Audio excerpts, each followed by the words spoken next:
If you didn't see my post earlier this week, I did a complete rookie move, bro. I was recording this Remake Rumble, and when I went to go back and edit it, I had realized I had recorded the entire video with my mic muted, bro. Oh, that pissed me off. It is a long one to record, man. So I apologize for missing last week's Remake Rumble, but we're gonna be back at it today. And I think this is gonna be a fun one. But without wasting any more time, let's get into it.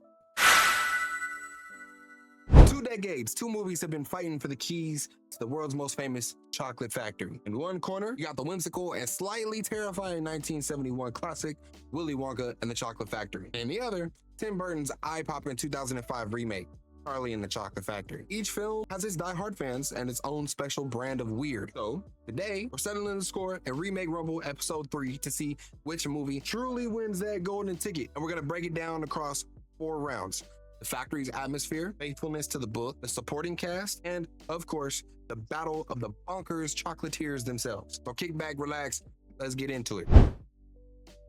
First things first, let's talk about vibes. What did it feel like to be inside that factory? Now, the 1971 original, directed by Mel Stewart, is really a masterclass in practical and unsettling magic. The set does feel real, like something that you can actually touch, almost like a stage play. The chocolate room with its candy teacups and a chocolate river that you probably shouldn't drink from feels like a dream made tangible. The director famously kept the set a secret from the child actors so that their crazy and shocked expressions are 100% real. But just under that sugary surface, there's something that's genuinely strange about it, even scary. You might know what I'm talking about. It's that tunnel scene, man. The flashing nightmare-fueled images and Wonka's haunting song created a moment of surreal horror that's been burned into our collective memory for generations. It's an atmosphere that's both wonderful and very weird. Really a perfect match for its owner. Then you have Tim Burton's 2005 vision.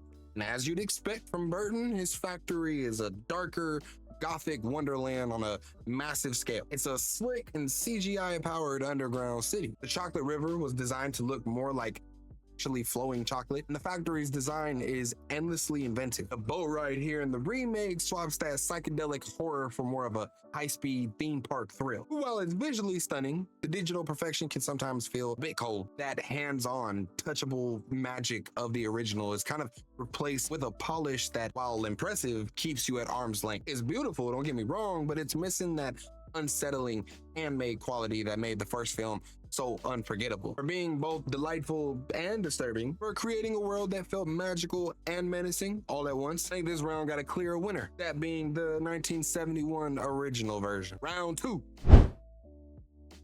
How do these movies stack up against Roald Dahl's original book? Hope I pronounced his name right. The 2005 film Charlie and the Chocolate Factory really goes out of its way to stick to the source material. It's packed with details from the book that the first film really left out. We get the story of Prince Pondicherry's melting chocolate palace. Veruca Salt gets her comeuppance in the squirrel room, which is straight from the book upon my research, instead of the 1971's film that had the golden goose room. The Oompa Loompa songs even use lyrics that are written by Roald Dahl himself. But the biggest change is the addition of the whole backstory of Willy Wonka, where we learn about his estranged father, a candy-hating dentist, who's played by the great Count Christopher Lee. It's meant to explain why Wonka is the way that he is. And this is kind of where people are split. Some think that it adds depth, others think that it ruins the mystery. The 1971 film, it takes a lot more creative freedom. In fact, Roald Dahl himself famously was not a fan of this one, mostly because he felt that the movie focused too much on Wonka instead of Charlie and added a brand new subplot that he really disliked. In this version, Charlie's dad has passed away, and a major new storyline is introduced about a rival candy maker named Slugworth, who tries to bribe the kids into stealing Wonka's everlasting gobstopper. This ends up creating a moral test for Charlie that isn't really in the book, but is key to the movie's emotional climax. So while it is a bit less faithful, you could make the argument that it still captures that spirit of Dahl's world perfectly. With this one, it's kind of tough. 2005 film is definitely more faithful to the text, but the 1971 original tells a beautifully simple story. But still, if we're judging on faithfulness and narrative ambition, the point has to go to the remake for trying to bring more of the book to life. Round 3.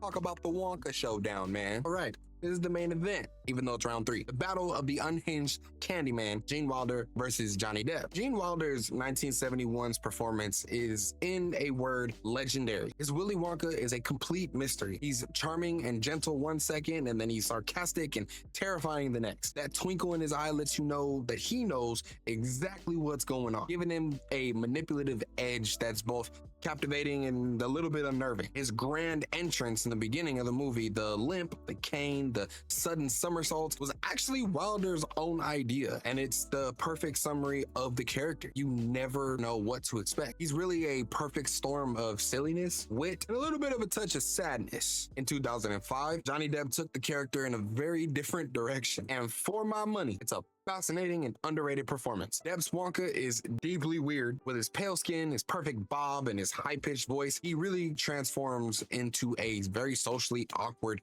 man-child who is deeply uncomfortable in his own skin. Where Wilder was a mystery, Depp is a psychological puzzle. And the film's new backstory about his dentist father gives the character a layer of trauma that explains his bizarre behavior. It's an unsettling and brave performance. Johnny's ability to completely turn into this quirky character gives a unsettling performance that is personally my favorite. Now, what's crazy is Gene Wilder actually famously called the remake an insult. Even though he praised Johnny Depp as a good actor, he just simply hated the film's direction. Gene Wilder is the iconic original, and for many, he will always be Willy Wonka. But Depp's commitment to creating such a strange, broken, and unforgettable character is really a high-wire act that I think deserves the win. All right. Is the last round. We're talking about the supporting cast. A great frontman needs a solid backup band. So let's look at these bratty ass kids and the iconic Oompa Loompas. In the 1971 film, the kids are pitch perfect brats. Augustus Gloop is this gluttonous, nasty caricature. Veruca Salt is the dictionary definition of spoiled, and Violet, whose last name I cannot pronounce, is a champion gum chewer with an attitude. But the real scene stealer might be the Oompa Loompas. With their orange skin and green hair, they really are unforgettable. Their songs are catchy, folksy warnings that pop up after each kid meets their sticky end. They feel like a genuine, if very odd, tribe of people. I can't tell you how many times I've sang that Oompa Loompa song because it was stuck in my head. Oompa, Loompa, Loompa-dee-doo, I've got a perfect puzzle for you.